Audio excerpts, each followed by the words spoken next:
Tunajua kabisa sisi katika familia zetu, unapokusanyika Disemba hii, mnaporudi kijijini, kuna mambo huwa mnayafanya, kuna mambo huwa mnayatenda pale ambayo ni machukizo mbele za Mungu.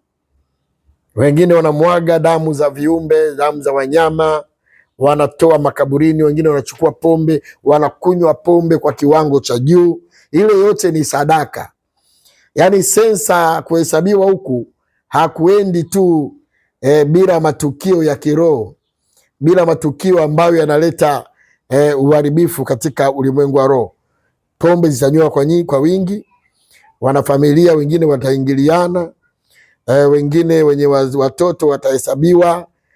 Una watoto wangapi umepata, mimba zinahesabiwa, kila kitu kinahesabiwa.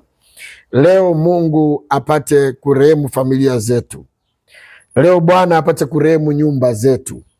Kama madhara yalitokea katika nyumba ya Daudi, na kwetu pia yanaweza kutokea.